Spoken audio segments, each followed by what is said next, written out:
right, thank you everyone for coming this evening. This is the 13th annual Peter C. Schaehrer Memorial Lecture in Peace and Conflict Studies. I am Jacob Mundy, the chair of Peace and Conflict Studies, the director, as we say at Colgate. A few reminders. People are better at it these days, but do silence your cell phone. When the lecture ends, although I know you're going to stick around for the question and answer, but if you have to leave, please do so silently. But note that there will be a reception in the lobby afterward with various solid and liquid treats for you all, particularly if you have your IDs with you. A lot of thank yous are in store, above all, to our wonderful Nicole Carvel, who makes everything happen.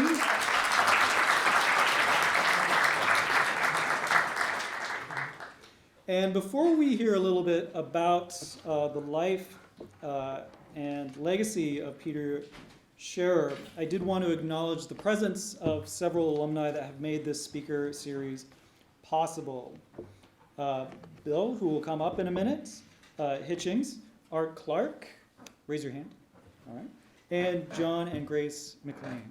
All right, a big round of applause for They would have been peace studies majors had peace studies been invented 5 years earlier, so don't fault them for not being pecan majors. All right, so with that, Bill, well, as we call him, Hitch, will tell us about Peter. Thank you.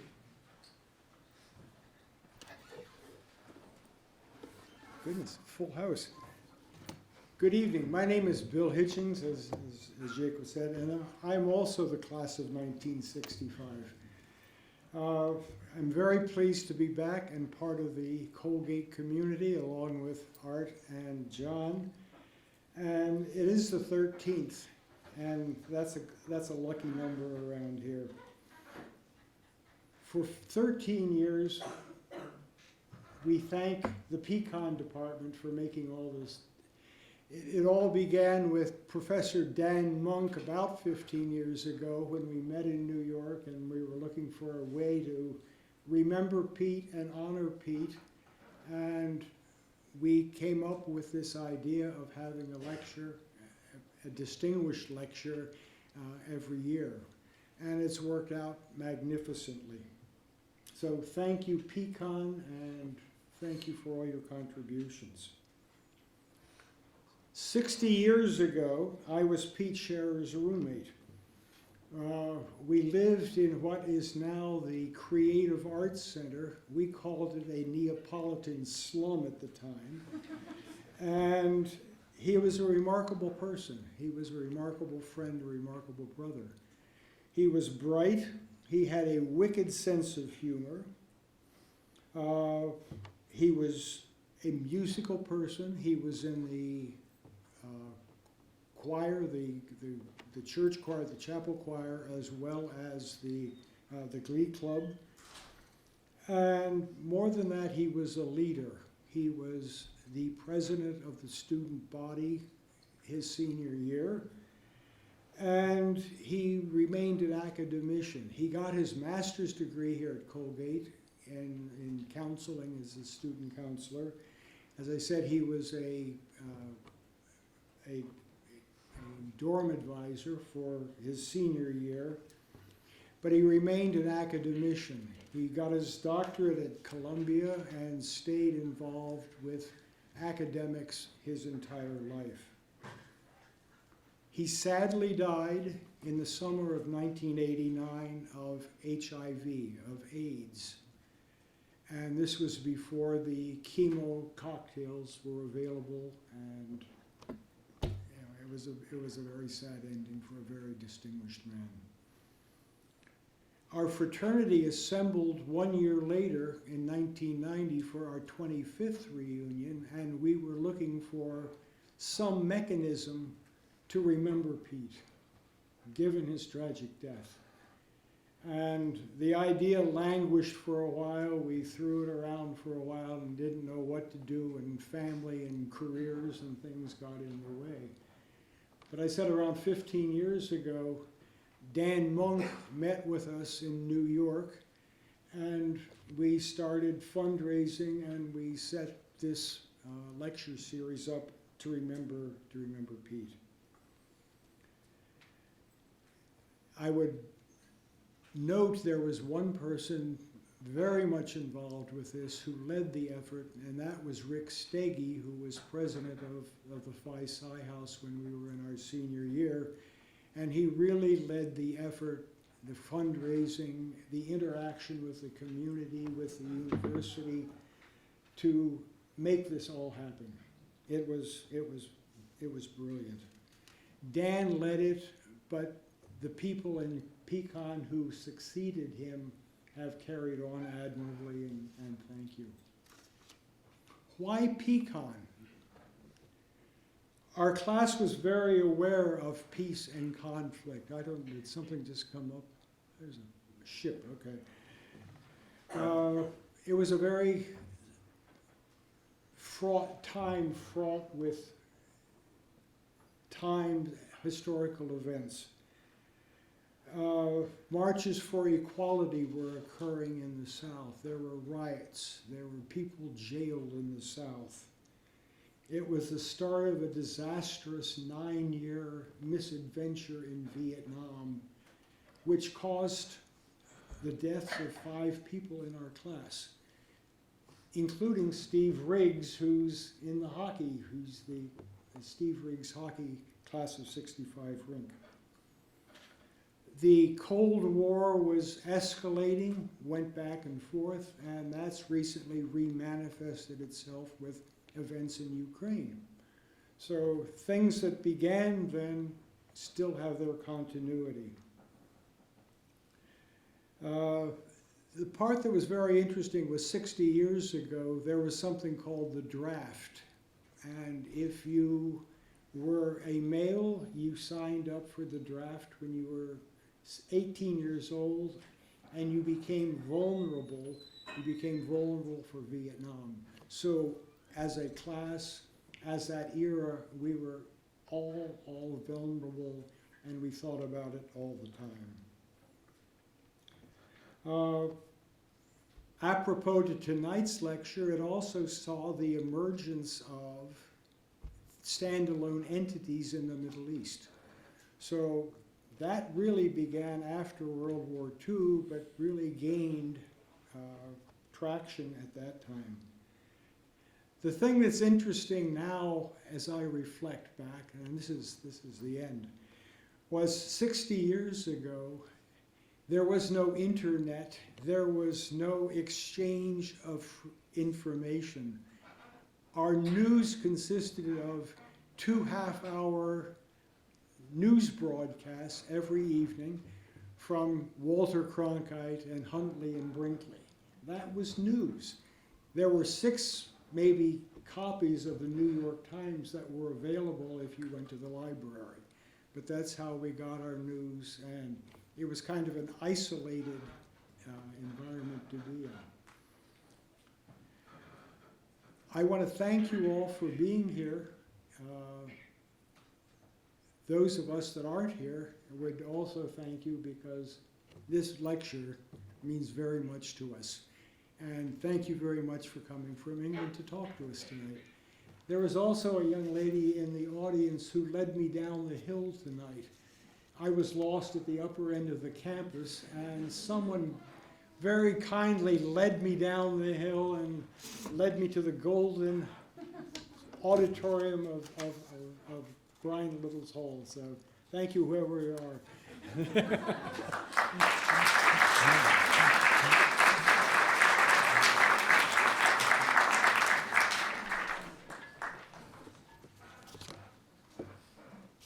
Okay, now another introduction.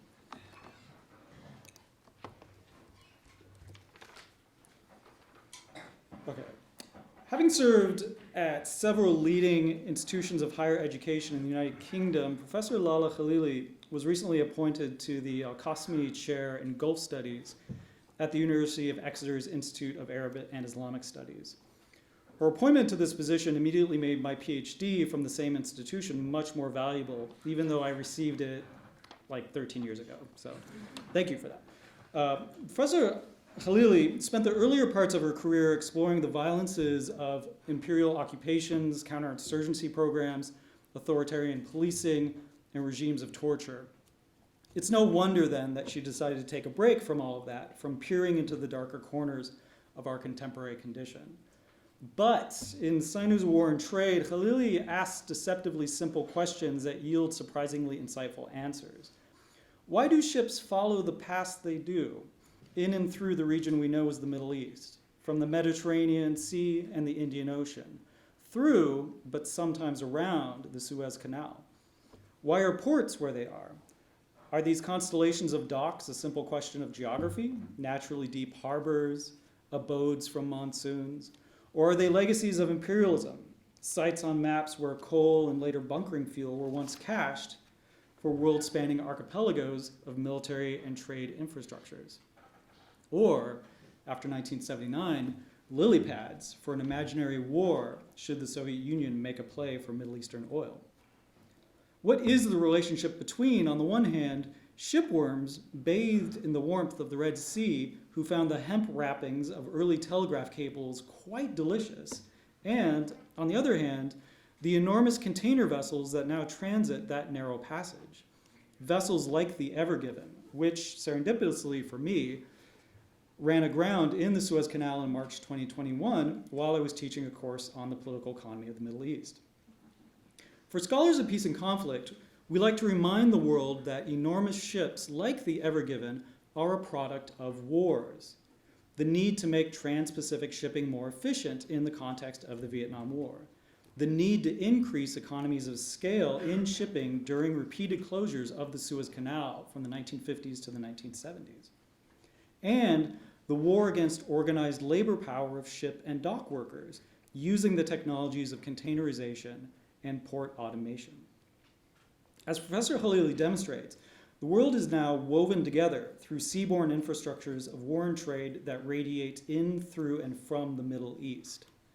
This fact was not only vividly demonstrated in our lives by the supply chain crisis of the COVID-19 pandemic, it turns out that climate scientists have begun to argue whether or not unprecedented ocean temperatures witnessed this year are the result of policies aiming to eliminate sulfur from shipping fuels. When expelled from vessels transiting the ocean, the reflective properties of sulfur-laden ship exhaust might have been an unintended experiment in geoengineering that new regulations have begun to turn off. As we will learn this evening, the Middle East has always been a laboratory for imperial power and capitalist exploitation, where such world engineering has had unexpected roots, highly contingent trajectories, and astonishing effects. So with that in mind, please join me in welcoming Professor Khalili for the 13th annual Peter C. Schaehrer Memorial Lecture in Peace and Conflict Studies.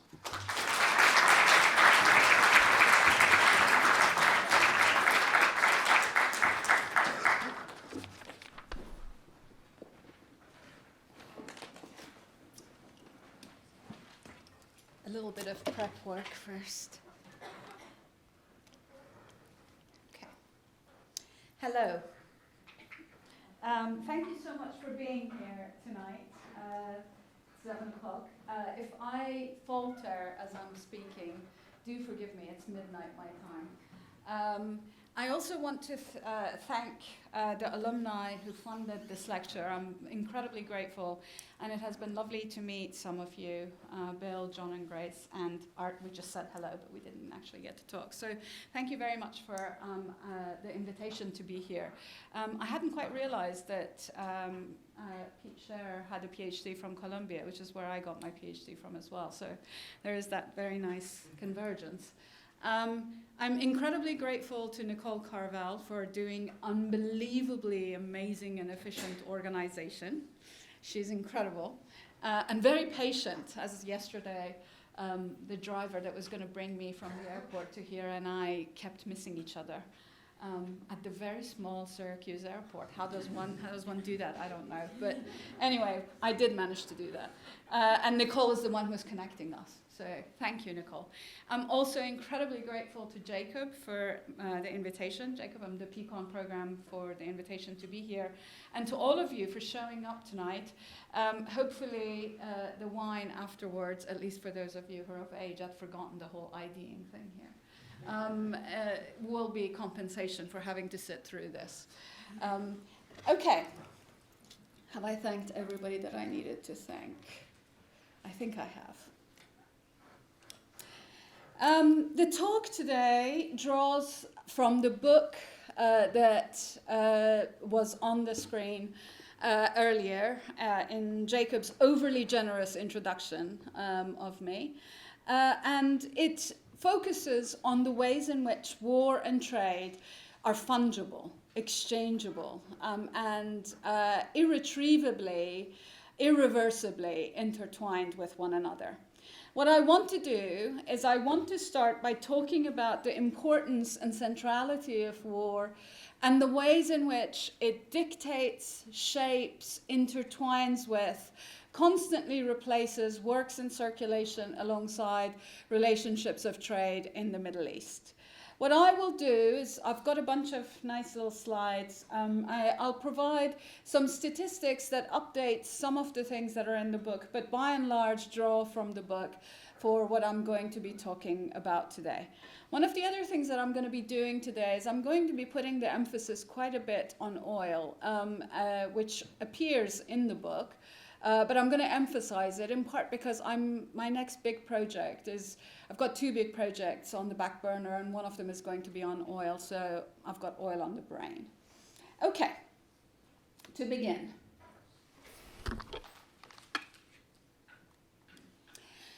Um, 4 years into the calamitous war between Iran and Iraq, which happened between 1980 and 1988, France began supplying Iraq under Saddam Hussein with super-attendard aircrafts and Exocet missiles to give the country the upper hand against Iran in a war that it was actually at that stage losing on land. The provision of these weaponry, these heavy weaponry, the super-attendards and the Exocets, meant that Iraq could go to war against Iran at sea. So using its new armory, Iraq took a new tack in its maritime posture and began to attack tankers lifting Iranian oil at the Kharg and Larak terminals in the Gulf. In the ensuing 4 years, between 1984 and 1988, the two countries attacked each other and attacked ships lifting oil from each other 411 times. So 411 ships over the course of those 4 years, although there had been some attacks beforehand. 60% of them were oil tankers. And Iraq was responsible for about 60% of the attacks. The last tanker to be damaged was merchant tanker Burj Lord. It was a Norwegian ship, and it was hit by an Iranian patrol gunboat only 2 weeks before the two countries agreed to a ceasefire in August of 1988. So these are the statistics. As you can see, there had been quite a handful of attacks between 1981 and 1983. But the attacks really took off from 1984 to 1988, and it was particularly bad in 1987 when the US decided to come in effectively on the side of Iraq by flagging Kuwaiti tankers that were being attacked by Iran. And so the very first image that I showed you guys, this one, is actually US warships that are accompanying, if you can see the second boat is an actual tanker. So they were convoying tankers out of the Gulf. In early 1985, as the reciprocal tanker attacks reached their first of several crescendos, Reverend Ernie Arnold of the Mission to Seafarers in Dubai recounted a horrifying incident. The Mission to Seafarers is an evangelical mission that essentially appears, it was established about 100 years or so ago, and it appears at a lot of ports, and it essentially originally started off as wanting to evangelize the seafarers, but now it pretty much has become a charity, a secular charity, and it just serves seafarers that are coming in. They provide things like counseling, they provide rooms where seafarers can come on and use the internet. They essentially do the kinds of works that in many ports, unions, for example, if they're banned, they cannot do. So Reverend Ernie Arnold, a British cleric, he used to write reports, and he reports on a particular ship that was brought in to Dubai in order to be repaired. He said that a badly damaged firefighting support vessel, believed to have been hit by Iranian missiles, was towed into the Dubai dry docks. The ship was, and I quote here, forgive me, it's a long passage, but I couldn't possibly do the matter justice as much as he does. He says it was a mass of twisted and burnt wreckage. The survivors and the 2 dead seamen had been taken off in Bahrain, and the captain was missing, presumed blown into the water. Last Tuesday, 9 days after the boat came into dock in Dubai, I received a telephone call from the local manager of the ship agent who wanted to see me urgently. He then told me that someone had discovered some signs of human remains in the shattered wheelhouse and that the captain was somewhere there. The human remains was the captain. In the local situation, there could be no help from either the police or hospitals to help in the recovery, so it fell upon the local manager to do the job, and ended up with him, a doctor, and myself spending about 3.5 hours on Thursday gathering together what we were able to find by sorting through the ashes and other remains in the wheelhouse. That evening, just before the light failed, we took about 3/4 of a bin liner, a rubbish bag, out to the Indian burning place and placed it upon a funeral pyre and read the committal service. Now, the Indian burning place, I'm assuming that this captain must have been Hindu, and so the remains were taken to an Indian cremation site in Dubai in order to be disposed of with dignity. The harrowing report from the Mission to Seafarers in Bahrain and Dubai recording these attacks have a baroque quality. They include stories of death, injury, fire, and destruction, and of fear. Month after month, the mission chaplains report on the mariners' terror of sailing into the Gulf on their tankers, supply vessels, and cargo ships, of being hit, of never being able to leave. Though more than 400 civilian seafarers were killed in the tanker war, these torn apart, bloodied, fearful, terrorized mariners are absent in most accounts of the events and in much of the writing about shipping, trade, and commerce. If you Google the tanker wars, you'll find the name of every single ship listed. They will not even tell you how many people died on the ship, much less give you the names. The tallies of casualties of the tanker wars list the ships, but not the seafarers. We know the names of the vessels and the countries whose flags they flew, but not the dead and the injured. We know what cargo the ships carried, but not what the nationality of the seafarers was. Reverend Arnold's account of gathering up bits of flesh and bones lacerates, because the body of the ship's captain, no matter how torn apart, is viscerally present in this report, even in the captain's death. There is no oblivion in this story, just burnt flesh and harrowed souls. I have begun with this dramatic and harrowing story in part because in the war Russia is waging against Ukraine, many of the forgotten casualties are the seafarers who transport oil or grain or other commodities from the Black Sea, from Russian or Ukrainian ports to the rest of the world. If you type tanker convoys into the Google, you will find references to the Russia-Ukraine war, but also various US interventions in the Middle East. So that's an image of a ship being hit by a missile in the Black Sea from the last couple of years. I will return to these interventions towards the end of the talk, but first I want to speak a bit about historical entanglements of war and trade in the transoceanic empires, because many of the processes, the wars, even the actors and the knobs of contention will sound familiar to you, as if history is constantly repeating itself, or if at least if not repeating, then rhyming with the past, invoking it. What I will do in the talk is to start by talking about colonial trade and its irrevocable connections to conquest. Then I will talk about the technological changes in maritime transport, and particularly the invention of tankers and of the Suez Canal, which is considered to be a technological miracle in some senses.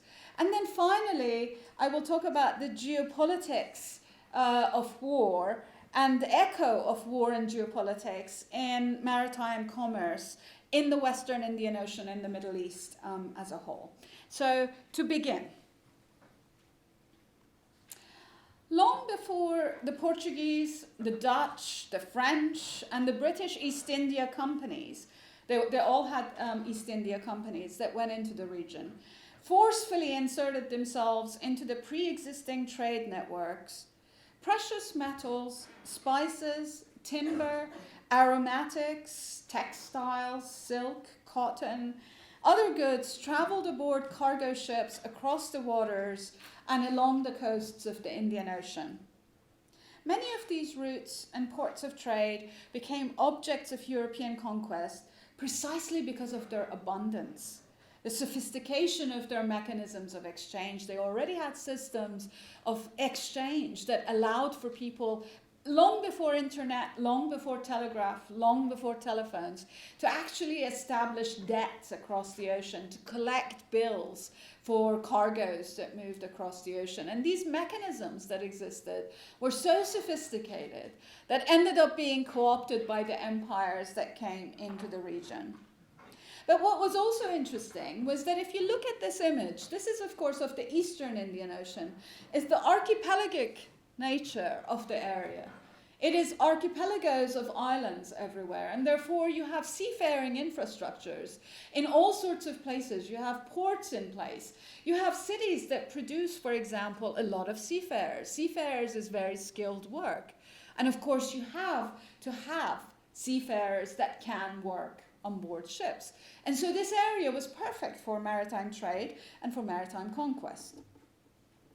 In addition to that, because of the archipelagic and riverine nature of so much of this area, these areas, if you actually look at the land sites, you'll see rivers running down these areas, were perfect for ships going up to the hinterlands.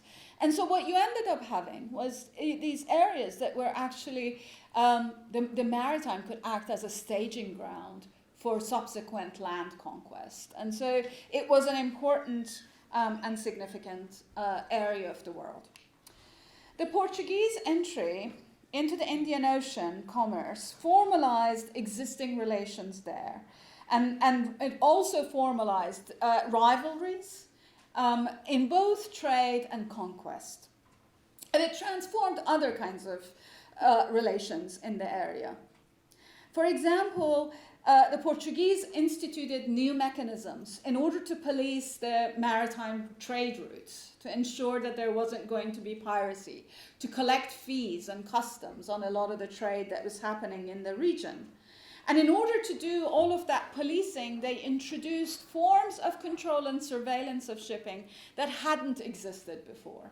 So, for example, they introduced records that people had to carry, cards that gave them permission from the Portuguese in order to, to go from one location to another location. They also constructed citadels. So anybody who has been to the Middle East or to the Indian Ocean, they will know, for example, of the massive presence of the Portuguese in those places. For example, the state of Goa in Western India has a very long Portuguese history. You will find people that, for example, have names like names that sound. De Sousa, which is a Portuguese name, appears actually as an Indian name precisely because of this Portuguese presence.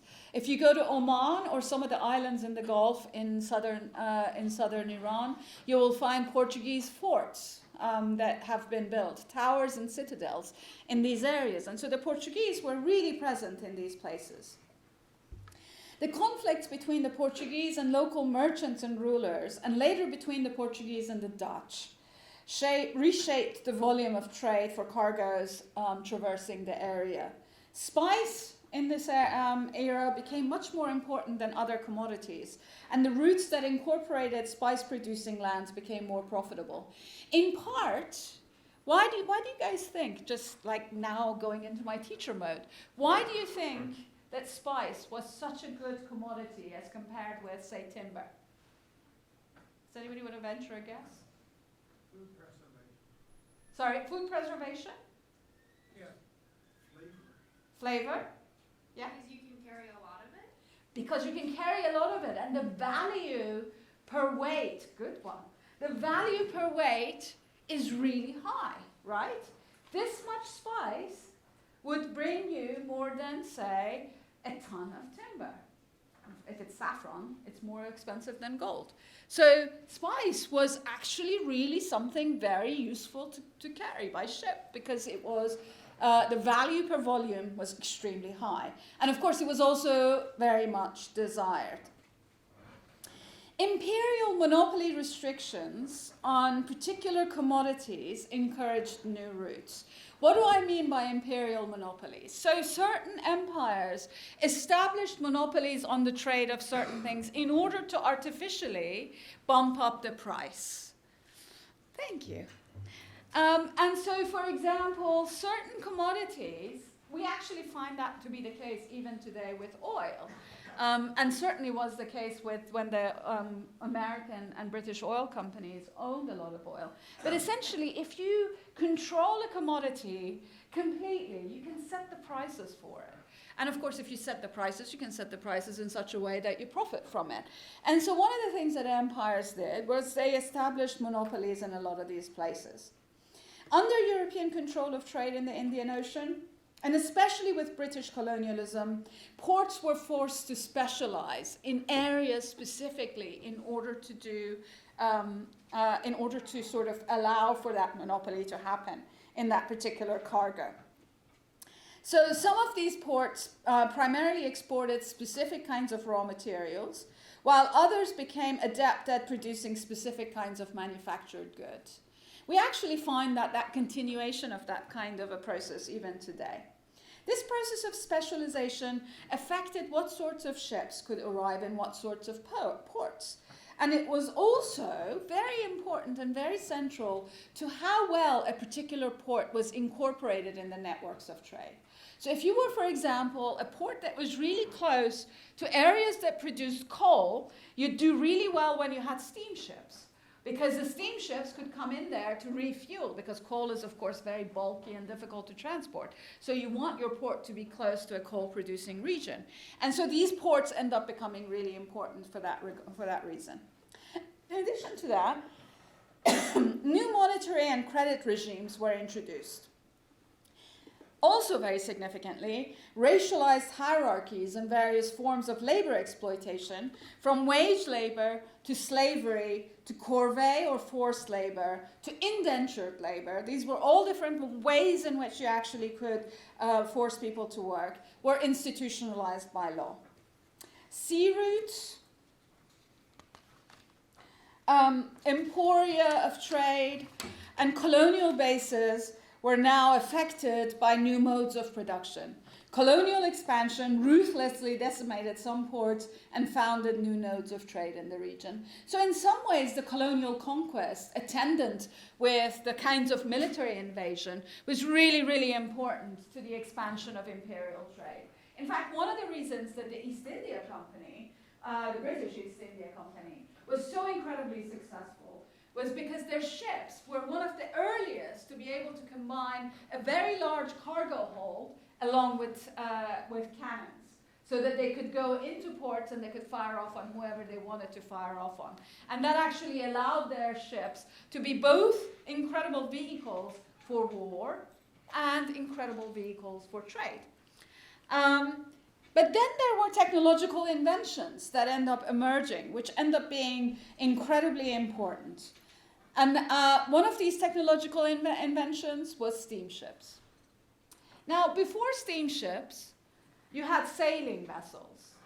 You had very large clippers, so multi-masted ships with lots of sails. And what was, of course, they could be very fast, and in fact, some of those clippers were even faster than some of the steamships. But what made them more vulnerable was what? What made sailing ships not quite as desirable as a steamship, even though it could be faster? No wind. It was victim to wind, yeah, absolutely. So it was essentially hostage to which direction the winds were coming. And in the Indian Ocean, the monsoon happens seasonally. Half the year it blows in this direction, and the other half of the year it blows in this direction. So if you're sailing a ship, it's a lot harder to sail into the wind. In fact, it's impossible. And so you would have shipping being entirely dictated by monsoon season. If you were going from Africa to Asia or from the Middle East to India, you'd have to go one season, and on the way back, you'd have to wait and come back 6 months later. Whereas, with steamship, you were no longer hostage to winds and currents. However, with steamships, you were hostage to coal, because they had coal engines. And you can see in this picture, down here are the stoke holds.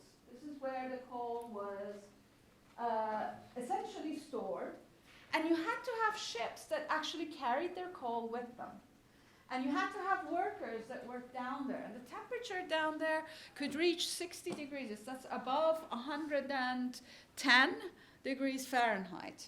So it was actually a hellhole. In fact, the word hellhole comes from the stokehold of ships. And particularly if you're going through the Indian Ocean, where the temperatures are already quite high, it was really impossible down there in that in the bottom of the ships. Even more important, the provision of fuel for ocean-going ships, first coal and then in the 20th century oil, spread the tentacles of empire to numerous ports around the world. The earliest steamships required vast amounts of coal, and when traversing open seas, their boilers ended up encrusting with sedimented and corrosive salts, and their inner machinery required very frequent lubrication. Do you know what sorts of oil they used to lubricate the engines? Well, What kind of oil? well, Whale, exactly.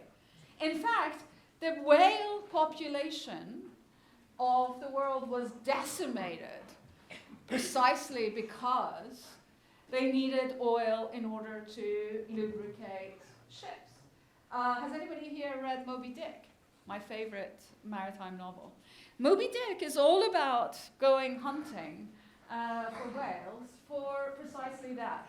And in fact, the search for petroleum happened because whale populations had been decimated.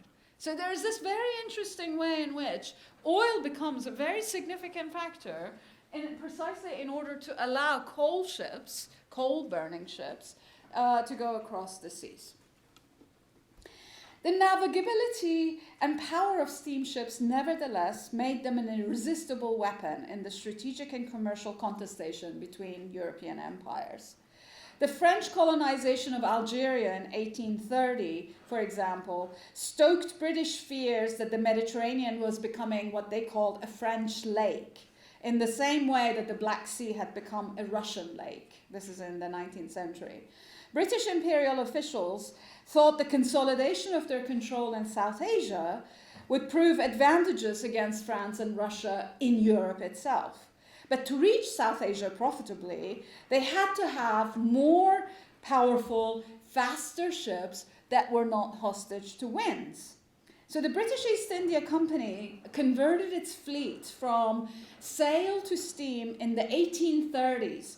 And this conversion marked the ascendance of steam as very important. Although it took decades before all the ocean-going ships rounding the Cape of Good Hope to India were converted to steam.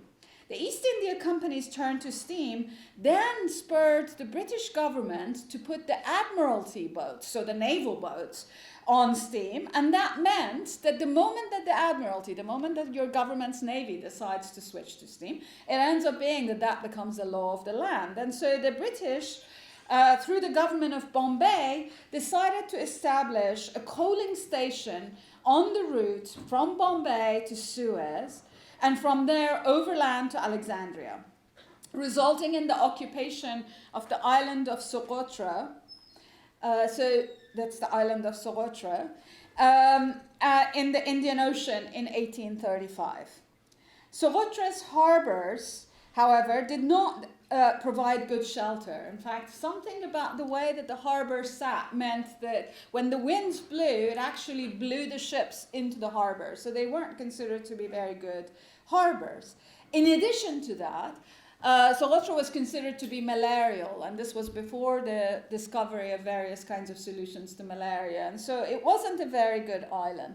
However, interestingly, and we'll come back to this again at the end of the lecture, Socotra has continued to be considered an important strategic locale. It is also the image in the background, you'll see, those are very famous dragon trees, which are these incredible buildings. So distance and suitability as halfway house went hand in hand with possibilities of trade and strategic access.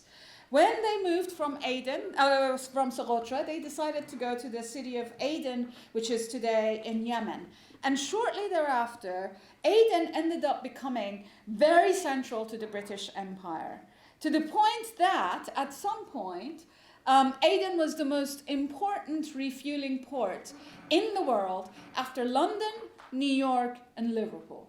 So it is amazing to think of this small town at the edge, completely dry, at the edge of the Arabian Peninsula, 13 miles across the Bab el-Mandab to Africa, becoming this incredibly important halfway point for the imperial ships to traverse.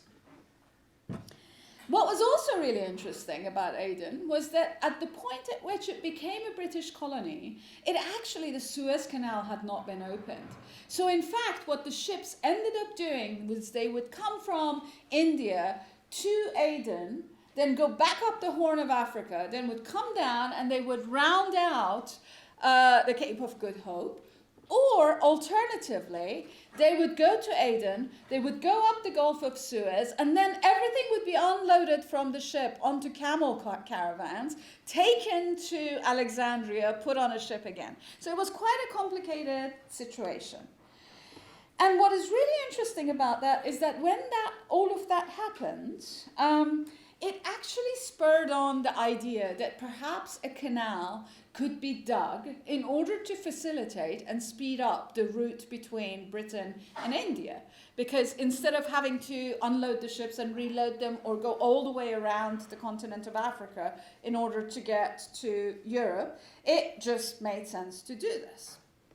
So, one of the things that happened in this process was a deal essentially between the French and the British to bring in corvée labor, forced labor, and to dig, forced Egyptian labor, and to dig through this area in the Sinai.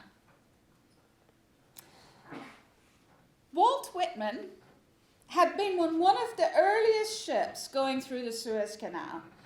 And he eulogizes the canal in a poem he's got called Passage to India. It says, "The Suez Canal initiated, opened, I see the procession of steamships, the Empress Eugenie leading the van. I mark from on deck the strange landscape, the pure sky, the level sand in the distance. I pass swiftly the picturesque groups, the workmen gathered, the gigantic dredging machines."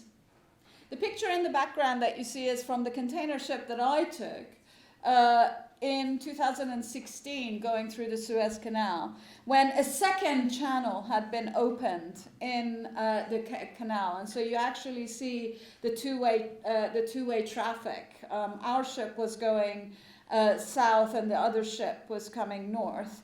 And what you can see is, of course, the flat Sinai land on one side and the continent of Africa, which you can't see on the other side.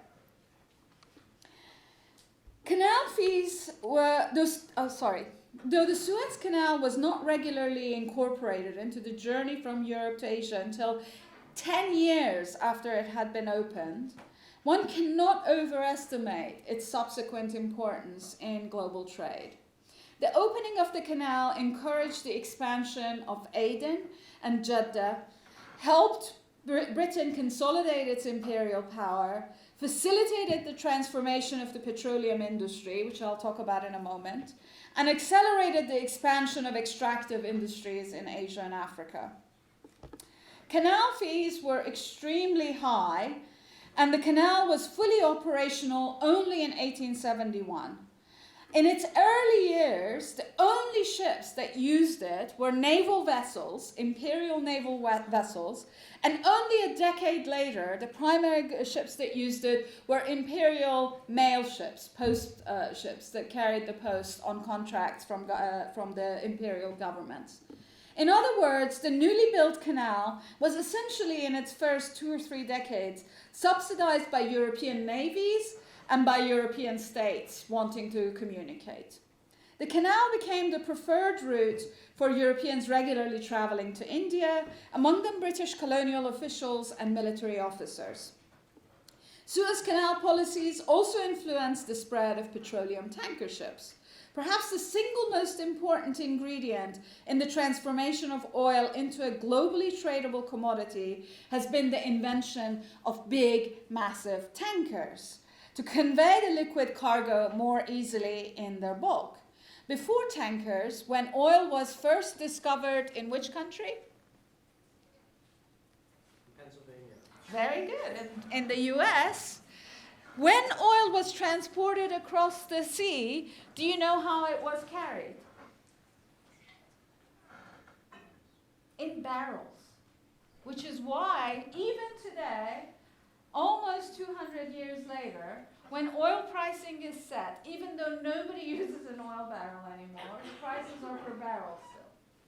So they used to have these round barrels, right? And they would put them in the hold of a ship. Now, if you imagine the hold of a ship is a cubic area, right? You put a bunch of cylinder-shaped barrels in there. You'll have little spaces between the barrels, right? Next to each other, you'll have like little holes that are essentially between where 4 barrels meet. This is an extremely inefficient form of packing. And so the invention of a tanker, where you didn't have to have barrels, where you just poured the oil, which is of course a liquid, so you can do that, into the hull of the ship, actually allows for you to carry a higher volume of volume of oil. Remember when we talked about the spice and how the value to volume matters. You want the volume to be kept low so that the value could go high. And so the invention of a tanker ship was incredibly important. Do you know who came up with the first tanker ship? I love this one. Has anybody ever heard of the Nobel Peace Prize? Does anybody know who Alfred Nobel was, what he invented? Yeah? Okay, now a really interesting thing. His brother, there were 3 Nobel brothers, they were Swedish. The brothers actually worked in Russia. And they were tycoons. And one of the brothers worked in the oil industry in Azerbaijan, which was part of Russia. And he is the first one to come up with a tanker. So one brother was responsible for dynamite. The other brother was responsible for oil tankers. Now, this noble brother that invented the tanker used the tanker essentially to send oil from Azerbaijan up the Volga River into Russia. So at that point, the tankers were essentially riverboats. They were not really used for ocean going. Do you know what company was responsible for the invention for the use of tankers for ocean going? I'm going to reveal it right now. It was Shell. So there's a story behind that. So the noble guy invents the tanker. But you need a businessman to come in and think, how are we going to use the tanker to take it from just, going over the, in the river Volga? how are we going to take that invention and take it from riverine transportation to ocean-going transportation, so then you can ship Azeri oil, Azerbaijani oil, from the Central Asia or Caucasus all the way to the rest of the world. And one of the interesting things that happens is Marcus Samuel comes into it. Marcus Samuel was an Iraqi Jew who had been born, it was a descendant of Iraqi Jews, who was born in Whitechapel in London. So he actually was an East End boy. Whitechapel back then, and it still is, but back then in particular, was one of the most diverse areas because it was very close to the port of London, and therefore a lot of seafarers from Africa, Asia, the Middle East, and other places, and China, arrived in Whitechapel. Whitechapel was very polyglot. It was considered to be very louche because that's where sailor towns are, and it had a lot of traders that actually traded with Asia and Africa. And Samuel's father had arrived in Whitechapel and set up a company which was called Shell because his father actually went out to places where you could get big kinds of decorative shells and then used them for household decorations. So the original Shell company was actually just a trading company that traded in literal shells, right? Marcus Samuel, however, was very clever, and he thought, how could he actually expand the kind of business he does and make more money? And he made connections with various kinds of big families, big European families involved in oil and energy trade, and initially wanted to compete with Standard Oil, Rockefeller's business, in the Atlantic, but didn't succeed. So he then decided to look eastward to Azeri money. And one of the things that he discovered was that there was a need for petroleum in East Asia. And of course, Azerbaijan was, much closer to East Asia than the Pennsylvania oil would be, because at that point there was no Panama Canal. So oil would have to go all the way around South America and go across the Pacific, or would have to come all the way across the Atlantic and go through the Suez Canal to make it to Asia. So, but Azeri oil was much closer because it was in the Black Sea. And so Samuel starts thinking about what could he do to do this. And so he puts his head together with some of the various kinds of companies that were working in Azerbaijan and decides to reorient his trading company to trade oil. He makes a deal with the nobles and copies their idea of having a tanker where you can put the oil into the hull of the ship, and asks for a ship that is fast enough, big enough, but also very importantly, that doesn't burn coal. It burns fuel oil. So the oil that it is carrying can be both cargo and fuel. It's a very innovative idea. And he takes this and sets up the business, and because he was British, the British made a special provision for him to go through the Suez Canal, because the Suez Canal Company didn't want to allow oil or coal ships that carried oil or coal through their canal because they were worried about liability, fire, etc. And in fact, Rockefeller had tried, Standard Oil had tried to do the same, and the Suez Canal Company, which was a British venture, British and French, but primarily British, had said no. But because he was British, they said okay. And so, what you ended up having was Shell started flowing, oil essentially through the Suez Canal all the way to the first retail area that they had in what is today Singapore. And so that connection, that important, significant connection from the Black Sea all the way through the Suez, out to Singapore has continued to be one of the most significant trade routes for oil, even today. Because it's Russian oil that is going through there, and Singapore is one of the most important bunkering or fueling ports in the world. So that route is enormously important. Now, instead of using the standard barrels, as I mentioned, Samuel commissioned a ship that could move the liquid in bulk, taking advantage of economies of scale in transport. But also, it was much easier to load and unload because you used pumps and hoses. Now, if you've got barrels, you're going to have stevedores or dockers who come and carry the barrels out.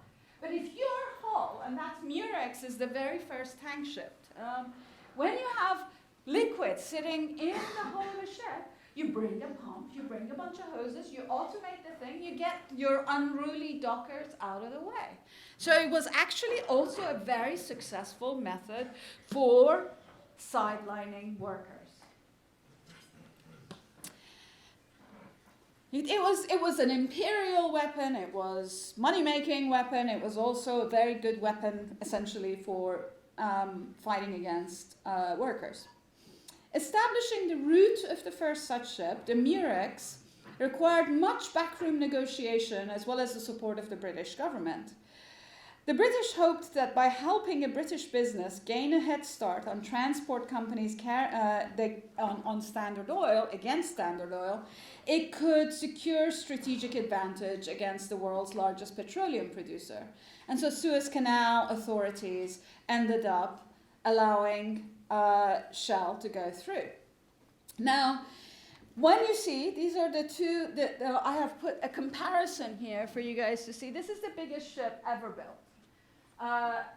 No ship has ever surpassed this, in part because it doesn't make sense to make larger ships than this, in part because if you have larger ships, then there's something about the size of this and the distance between the peaks of two waves when you have a storm is such that the ship bends like this, and so it's actually kind of dangerous. There's a technical name for it, but I can't remember right now.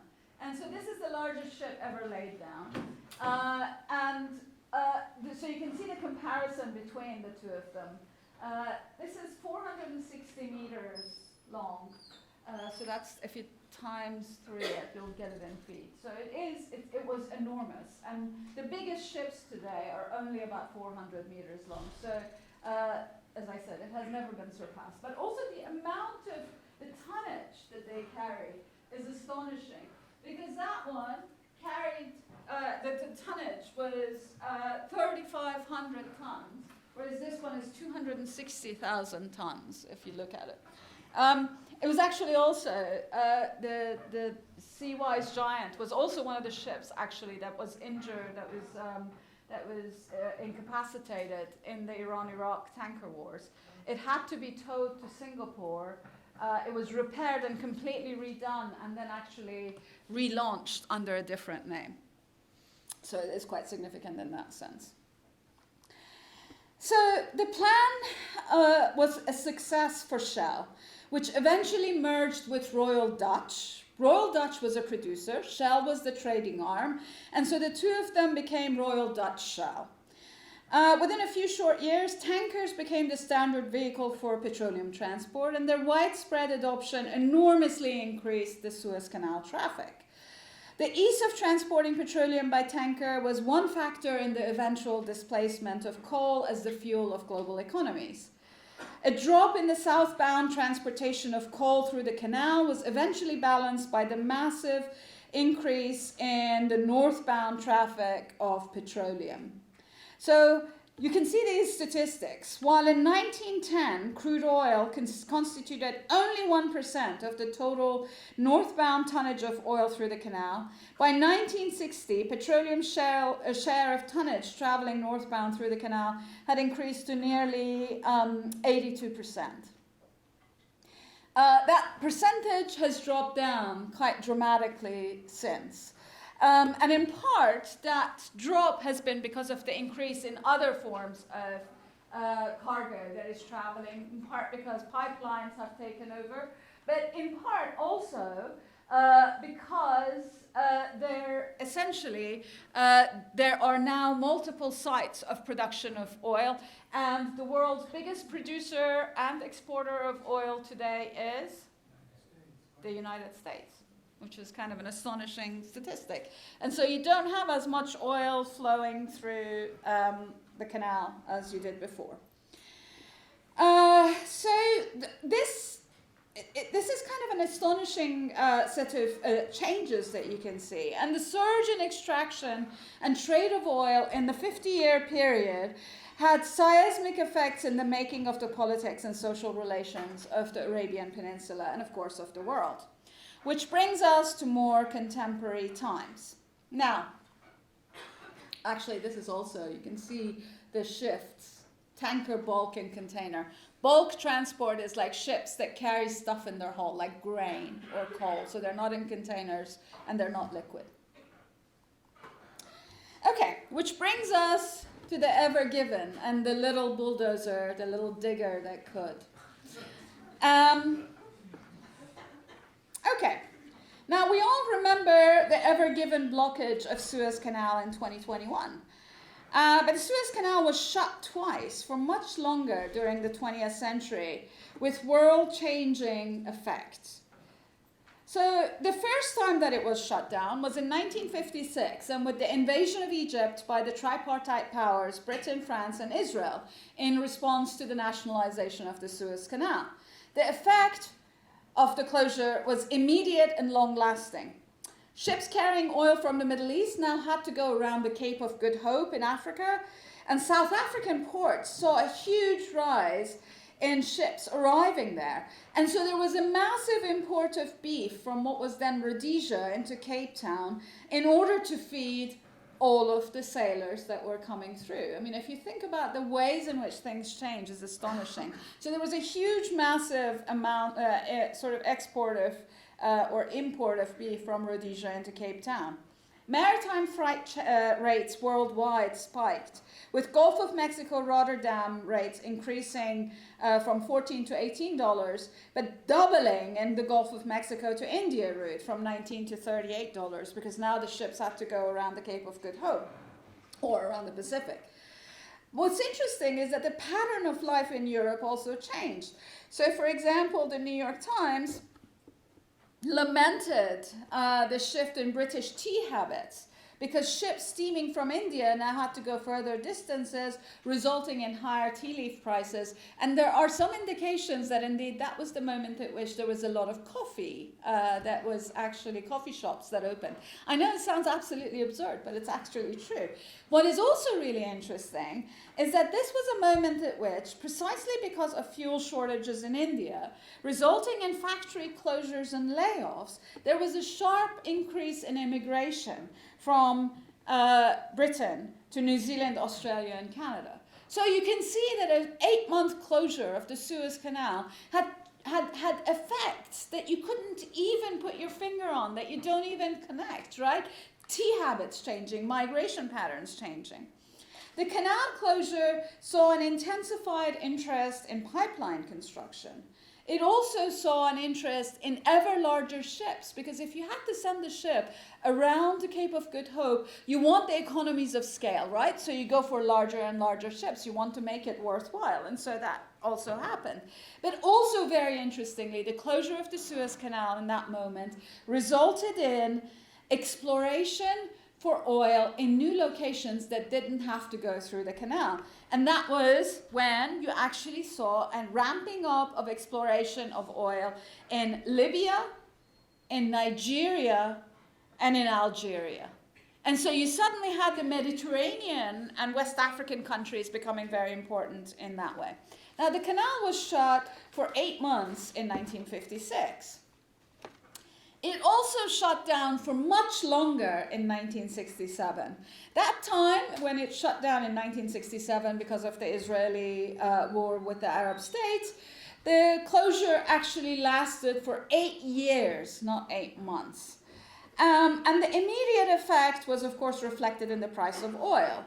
The countries that were most affected by the closure of the canal in 1967 were Italy and France, which got a huge percentage of their oil from the Suez Canal, or their oil came through the Suez Canal. While Britain, which depended on canal shipping for 60% of our oil 10 years ago, precisely for that reason, had cut down its dependence by 25%. It had gone to be dependent on Nigeria and on Libya. So in a sense, Britain was somewhat insulated from that effect. But what was interesting was that this closure actually affected some of the countries of Global South. So for example, India and Pakistan, which used the Suez Canal to ship their textiles from the manufacturing sites to Europe, could no longer do so. And so that was a massive boon to South Africa instead, because of course a lot of the ships went around the Cape of Good Hope. You ended up also having new oil swapping models that emerged in this period. And these oil swapping models have become actually kind of de rigueur today. So, for example, Russia would do a swap with Kuwait, where Russia's clients in Japan would get Kuwaiti oil, and Kuwait's clients in Europe would get Russian oil. And then that way you didn't have to have Suez Canal crossings. And so these oil swaps ended up becoming quite significant in also shaping petrochemical and refining, because of course these kinds of oils are different in their quality. And so standardizing your petrochemical or refining businesses ends up becoming quite important. So it had major effects, industrial effects as well. It also had other kinds of effect. One of them was something called the Yellow Fleet. These were a group of ships that ended up being stuck in the Great Bitter Lake. Great Bitter Lake is one of the lakes halfway down the Suez Canal. And these ships got stuck there when the Suez Canal was closed. And the seafarers could not leave the ships because they were supposed to stay on and take care of the ships. So they kept getting paid, but they remained on the ships. Some, left, and others would come back and take their place. But essentially, those companies ended up having these seafarers that remained on the ships, just in stasis, in the Great Bitter Lake, and it ended up being called the Yellow Fleet because the yellow sandstorms carrying yellow sand from the Sahara, covered all of these ships, and they were sort of yellowish looking. And the seafarers that lived on these ships ended up all becoming friends with one another. They had Olympics. They even invented their own stamps. They drew their own stamps, and the Egyptians actually accepted their stamps. So the Yellow Fleet was one of the effects of the 1967 war. In fact, if you Google it, you'll find some of the alumni of the Yellow Fleet that actually are online, and they remember this greatly. So the subsequent wars in the region, by and large, one of the other effects was that the subsequent wars and that war actually really helped the countries of the Gulf. Because the economy of Egypt, which was very largely dependent on the canal, could no longer draw on the fees of the canal. Although the Gulf countries had trouble sending their oil through the Suez, in fact, their economies benefited from the fact that some of the bigger countries in the region could no longer do well or were engaged in war. And so in subsequent wars, the 1973 war, the Lebanese Civil War, various wars of attrition in Sinai, in all of these moments, what you saw was businesses shifting to the Gulf. And so in the 1970s and 1980s, a lot of these businesses went to Kuwait and Bahrain, but then many of them went to Dubai. And these weren't just maritime businesses. There were, for example, banks. There were insurance companies. Bahrain passed some regulations in 1975 to essentially turn itself into an offshore center. And that allowed for banks to come there and not pay taxes if they didn't want to. Kuwaiti banks began to serve various investors who were turning away from Beirut. And so there were all sorts of deals that were being made by all of these countries. And then came the Iran-Iraq war.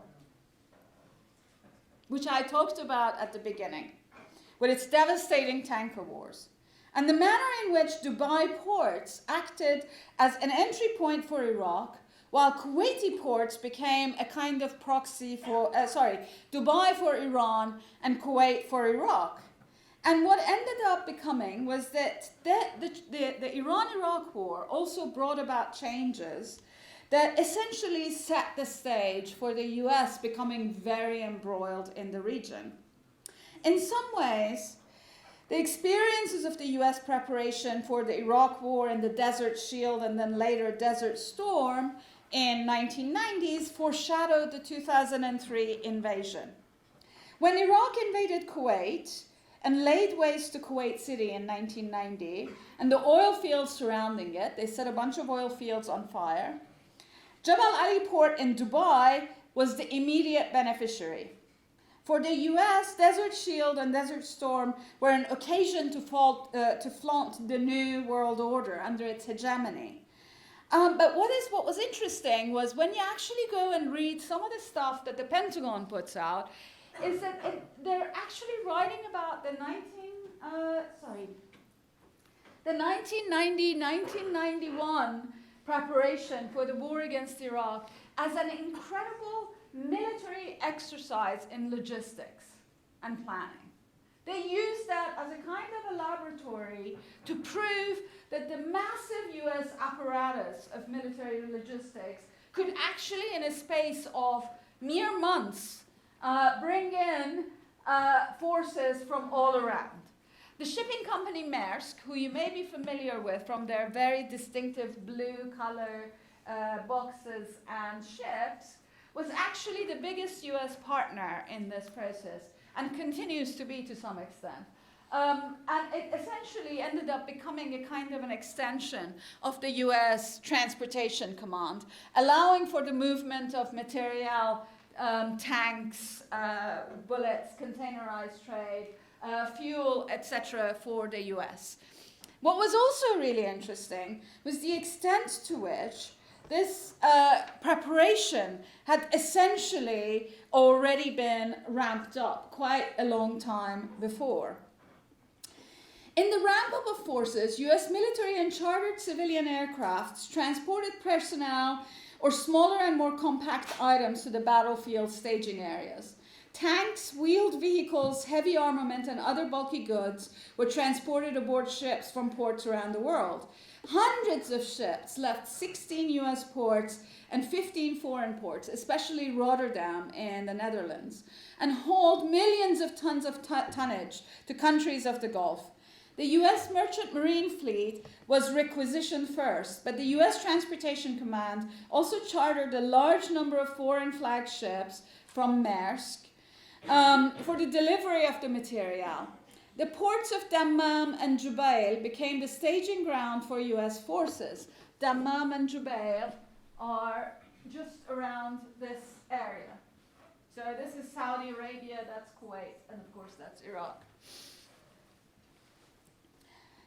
Now, the newly constructed port at Jubail proved particularly handy when Dammam and Tehran's port and airfield were quickly overwhelmed. Prince Abdullah, who later became king of Saudi Arabia, boasted to a researcher about how migrant workers' labor camps in Jubail had now become essentially barracks for US military forces, allowing for them to prepare. And Prince Abdullah noted that the US had lawyers, real estate specialists, accountants. They were all ready to work with us, meaning Saudi Arabia, on all aspects of their temporary tenancy. What was also funny was that the Saudi Director of International Security for Jubail, they're essentially their big police chief, marveled that the US military logistics expert that arrived in Jubail, and I quote directly from him, he knew exactly where everything was and where he was to go. In fact, he had maps of areas which were much more detailed than anything we, meaning the Saudis, had, down to the last pipeline, storage tank, road, and building, even in areas that we are not privy to, such as the naval base. And so it was fascinating to see the extent to which the US had actually had a role, had an interest in all of these areas, in these ports. In fact, if you, again, go to Google and search, you will find that the US actually maintains a database of strategic assets around the world, and the world's ports are actually counted as part of these strategic assets, which it can then requisition for various forms of war, for pre-positioning, and for forward and back bases. US military bases were crucial for this venture, and their numbers spiraled in the aftermath of the 1991 Desert Storm. Today, as Rafif Ziada has written, the Red Sea is now an arena for contestation over bases, and from one month to the next, competition intensifies over access to deep water ports and logistics hubs by the regional powers. One of the interesting elements of this is the port of Djibouti, which is on the Horn of Africa. Star. Djibouti, one of the places that I'm desperate to go and I haven't been to yet, is supposed to be, it is one of the most fascinating places anywhere. It is a former French colony that serves as a base for the US, the British, the French, the Saudis, the Chinese, the Japanese, and the Germans are apparently camped out at the Hilton Hotel. So they don't have their own base, but they are there. And so it is really interesting to see that there is a particular set of interests that, there is a route. And if you look at that, the route essentially follows the places where maritime transportation intersects with major trade, particularly in oil. Now, I am sure over the course of the next 20 to 30 years, this map will change as rare earths, or rare metals as they're called, but lithium, copper, nickel, and all of the other stuff that goes into electric vehicle batteries will end up becoming as important as oil is. But for the moment, oil is the fuel of industry, and therefore you see that the bases follow, in some senses, the routes of trade. Okay, now, what does all of this mean? In the last 10 years, wars waged by some of the Peninsula countries, by Saudi Arabia and the UAE in particular, has worked to the detriment of their neighbors and enemies, but also of themselves. So, for example, Abu Dhabi, one of the emirates of the United Arab Emirates, has, and it was called by a US general, it was called Little Sparta because of its military posture. Abu Dhabi's Spartan posture can and does hurt Dubai's Jebel Ali port. Dubai is very much oriented around trade, whose transshipment business to, for example, Qatar and Iran abated when Saudi Arabia and Abu Dhabi were belligerent towards those two countries.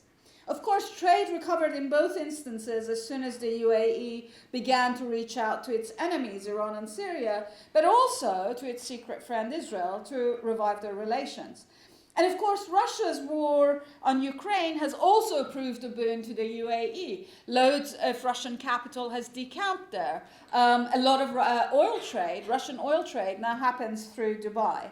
So it's interesting to see the extent to which these port cities are actually benefiting from war. Their commerce benefits from war. But the trajectory of Yemeni ports is dramatically at odds with that of the other ports in the Arabian Peninsula, and we're getting close to the end of the talk.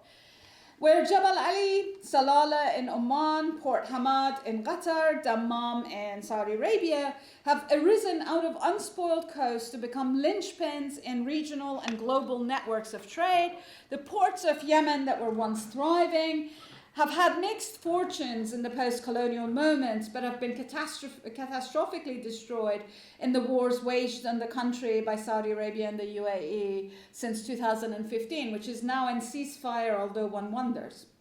An unmistakable strategy of the Saudi Emirati coalition, their bombing campaign, has been the long-term hobbling, or was the long-term hobbling of the Yemeni economy.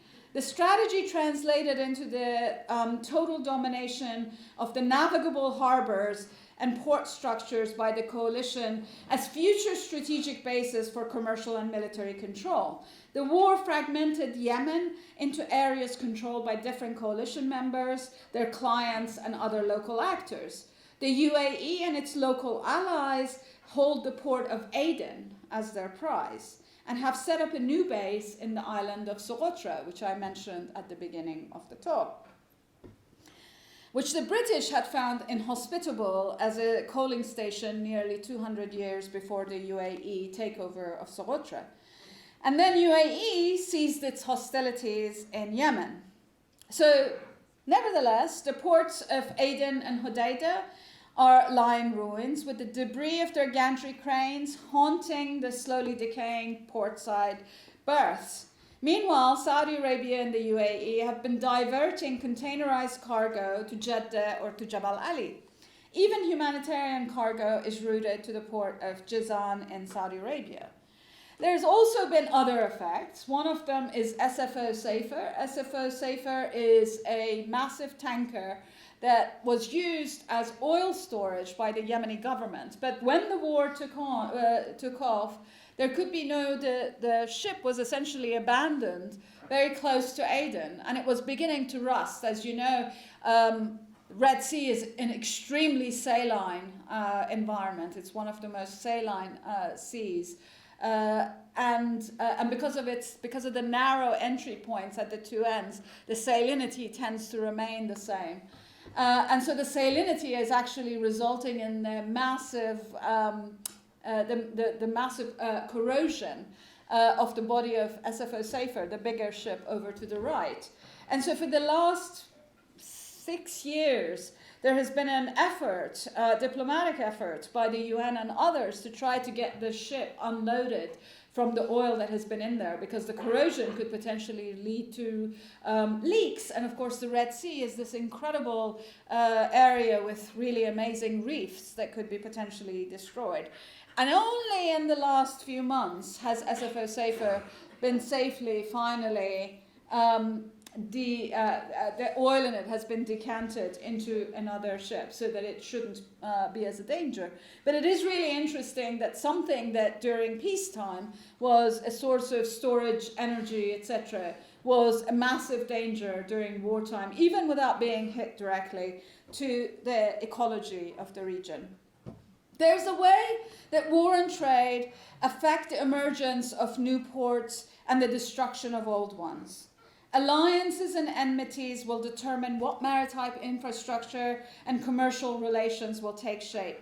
New infrastructures will be built through the imperial ambitions of powerful states, seeking conduits for extracting raw commodities and conveying them out to sea in the Red Sea and beyond. We know that a lot of the Gulf countries are now actually buying up land in the continent of Africa in order to secure food, and they have neocolonial, as Nermeen Amin writes about this, have neocolonial relations with some of these countries in Africa. The capital expended to build this infrastructure often comes from outside, and any profits is usually repatriated there. The managerial expertise for building ports often comes from Europe or increasingly India and China. The workers will likely be local laborers desperate for employment. The materials used to construct the ports, the cement and sand and steel, will probably come from afar, plundering distant riverbeds or beaches or quarries. Ports will provide regional and global powers with another outlet for their goods and ambition. Ports bind together cities across the sea to hinterland economies and social relations. They are conglomerations of people from near and far. In many coastal areas which have a long history of transoceanic diasporas, many residents will have networks of trade or kinship or friendship, both across the seas and beyond. Whether a mechanized port modeled on the extractive harbors of colonial times will benefit these social relations, solidify and enrich them, allow them to flourish and expand remains to be seen. The concrete, steel and stone structures that support shipping depend on laws, insurance, finance, engineering, and everyday practices of counting and accounting and accountability. But they also depend on the thickening of social relations to survive. The fate of ports depends not only on economic calculations in far cities across the ocean or beyond their borders, but also on the people who build the ports, work on it, steam from it, and live and die there in war and in peace. And that is what we need to pay attention to in war and in peace. Thank you very much.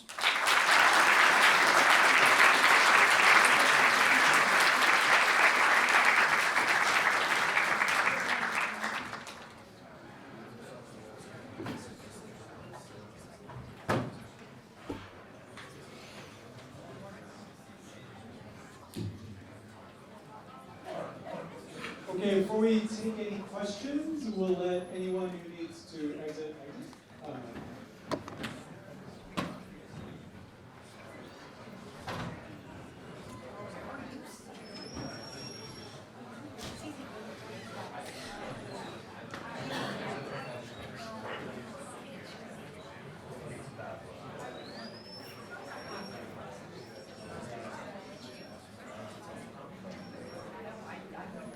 Oh my God, I talked so long. Shit, I'm so sorry. Yeah, I didn't see anybody nodding off, which is amazing. This was I just want to apologize to both of you for stepping out. I had to go to a fire call. Not at all. No worries. Get taken care of, so Is it taken care of? Okay, good. No, don't apologize at all. No problem. All right. Yeah. Okay, let's take questions.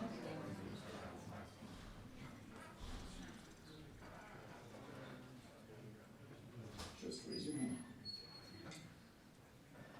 Just a couple of questions, and then we can go have wine. Hi, thank you again for coming.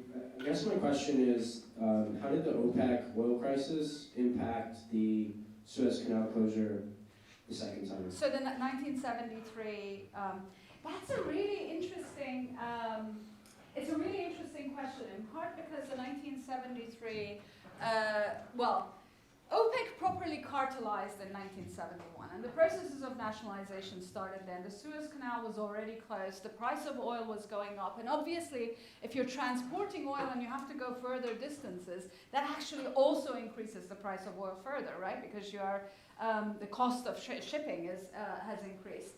But the Suez Canal opened in 1975. So in that 2-year period where the Suez Canal was closed and the price of oil was going up because of cartelization of OPEC, what you ended up having was that the nationalizing oil companies of the Gulf started giving discounts specifically to countries with which they had contracts for the sale of oil. So while the price posted to the market was quite high, you actually did have discounted contracts.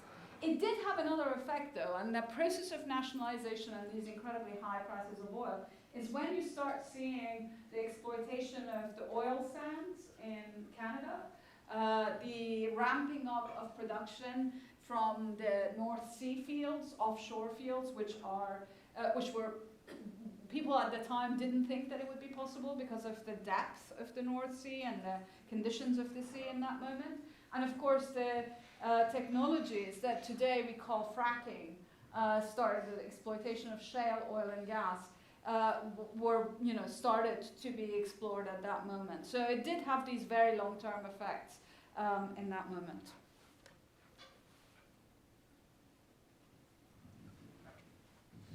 Hi, my name's Amelia Brassley. Thank you again for being here. I just was wondering if you had any insights or opinions on, I believe you said over 800 bases that the U.S. has in countries around the world, but yet we don't have a single military base that's not ours on U.S. ground that another country operates. That's a really interesting statistic because obviously, yes, there are no other military bases on the U.S. ground, and the U.S. is also protected by 2 oceans on either side, in Canada and Mexico, in its immediate vicinity. I mean, the US is the largest, most powerful, and most militarily extensive, expansive empire in the history of the world. There is no, in terms of the expenditures, its military expenditures, it spends more than the next 10 countries combined. Its bases across the world allow for essentially the sort of the imperial control of capital. The only thing that's really interesting, however, is that what the US is protecting, although US national interests are very central to that, is also a vision of capitalism that will benefit capitalists everywhere. And so, in that sense, it is perhaps closest to Britain at the end of the 19th century than any other moment. What is also interesting about the US is that now, on the one hand, it is an empire in the service of capital at large, but it is also important to note that the US is still the world's biggest capitalist country. It's still the richest. It is still the one that accumulates the most. It is still the one that extracts the most from the rest of the world. And so, in some senses, it's unsurprising that it has these 800 bases everywhere in the world in order to ensure that if it wants to go to war, it can anywhere, anytime, for any reason.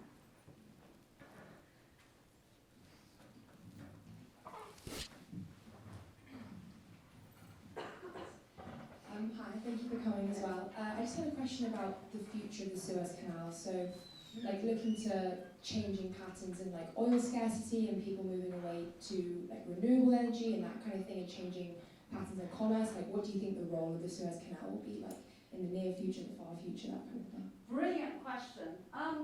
So there are really interesting elements in this. There are domestic considerations for Egypt.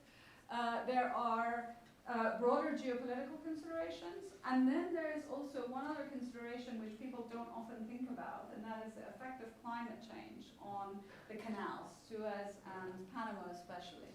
So let me start with the domestic. General Sisi is running roughshod over large parts of Cairo, huge numbers of communities in Sinai, engaging in incredibly devastating authoritarian suppression of communities of Bedouin in Sinai, of dissidents in the country, ostensibly for a development program which does not benefit Egypt itself. And the expansion of the Suez Canal, into a two-lane, which actually speeds up the length of time that a ship can go through, because ships now don't have to wait, because it used to be a one-way system. So ships had to wait on one side until a convoy came through, and then you go through. But now, with part of the canal being two-way, it means that the time has been cut. But the benefits of this are not really accruing to Egypt. They are really accruing to the shipping companies because it shortens the time for them. In terms of the fees that Egypt is collecting, not much has changed. In terms of the number of ships, it's actually not that much more. So, and as I said, it has also caused all sorts of destruction. So that's the domestic considerations. The geopolitical considerations, I think the Suez Canal will continue to be an incredibly important trade route, in part because there is a huge amount of exploitation of East African, as well as South Asian and East Asian commodities that are going to be necessary and useful for, in the future, if we are moving to, for example, EV or battery, the kinds of batteries we need for energy usage. And there is an enormous amount of these kinds of rare metals that we need to use for those. But interestingly, Russia is also one of the biggest producers of nickel and some of these other metals that are necessary for the production of electric vehicles. And so because China and India are now the biggest markets in the world, the Suez Canal will be important for the transportation of goods from Russia, if Russia is back into the economies of the world, from Russia to China and India. So the Suez Canal will maintain its importance as a route for the transportation of these goods. But there is a question of climate change as well, which is affecting sea levels. And when sea levels change, so for example, this year, Panama Canal is much more susceptible to this, in part because of the lock system that it operates on. You have to go through different locks in order to, because there's a gradient. And because of the climate change and the low levels of water in the lakes that feed into these locks, the water level in the canal has been so low that the canal authorities, Panama Canal authorities, have had to reduce the number of ships that go through, which means that essentially the income of Panama has reduced, but also the ships that can cross through the canal has been drastically and dramatically reduced. That also affects that Suez Canal doesn't have quite as much of a dramatic, because it's not operating on the lock system, it's just balances between the Gulf of Suez and the Mediterranean.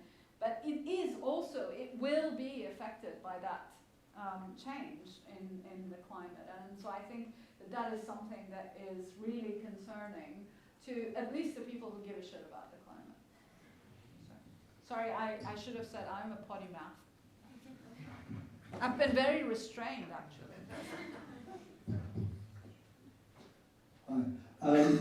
I'd just like to ask about why the United States has been so willing to subcontract shipping to other nations. I think it's a very interesting question. So if you look at American shipping in the mid-19th century, US mariners are famous around the world. They're very successful, actually, in the sailing ship era. Then, with the Civil War, you get really this turn of investments inwards, and the US never really makes a successful attempt to compete with the British during the steamship era. Right? The British are completely dominant. The US then gets a second chance to become dominant in shipping in World War II because they have the greatest shipping building program in the world, 4,000 ships, and if America kept those, it would have completely controlled world shipping, but they don't, and I think the reason is that shipping would have been too expensive because they would have had to observe US labour standards, right? Yes. Whereas with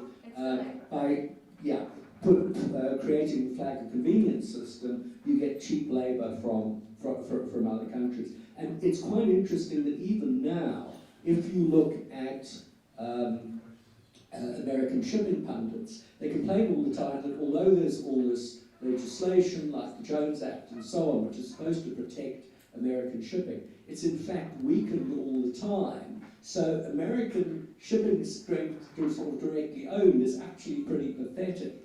Now, the question is, why over the long run has America wanted to subcontract shipping rather than doing it itself, as it were? I mean, you mentioned it already. It has to do with the power of labor, and the fact of the matter was that dockers and docking unions were always some of the most radical here in the country.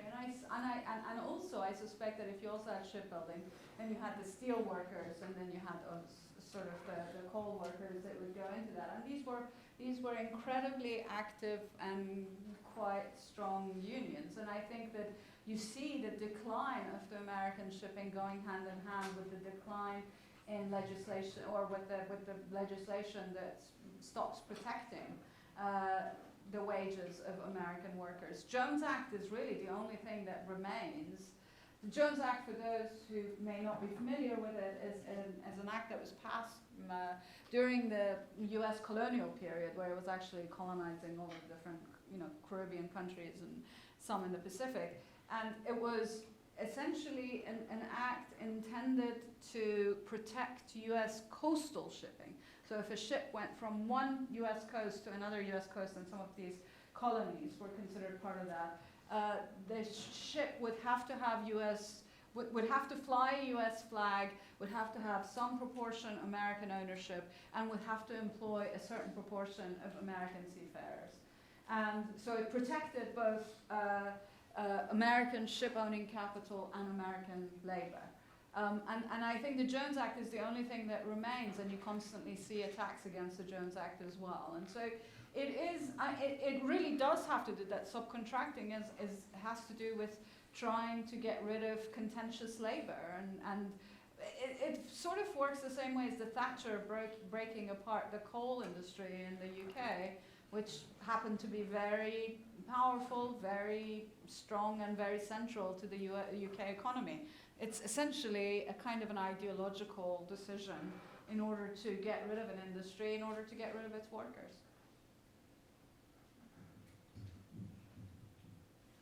One final question. Yeah. Hi, thank you so much. I'm wondering how your own personal experience going through the Suez Canal on a cargo ship influenced your book and this talk. It was the best experience of my life in terms of research, and if I could do it again, I would do it in a second. I was on a ship twice. The first time it took about 2.5 weeks. The second time it took about 3.5 weeks. The second time it went, the ship went through a whole bunch of additional ports, including Jeddah, where I had been denied a visa before to come in on land. And so it was amazing to be able to arrive into the port of Jeddah on a ship. It's an experience also because essentially you have the entirety of the crew of the ship as the captive interviewees. They're quite happy to talk to you. And so it is like if you're doing ethnographic work and you want to find out what people are thinking, there's nothing better than to be with them on a ship for 3.5 weeks, where after 3.5 weeks you've become friends, and they tell you all sorts of stuff so that they wouldn't otherwise. In a way, it was a really incredible experience.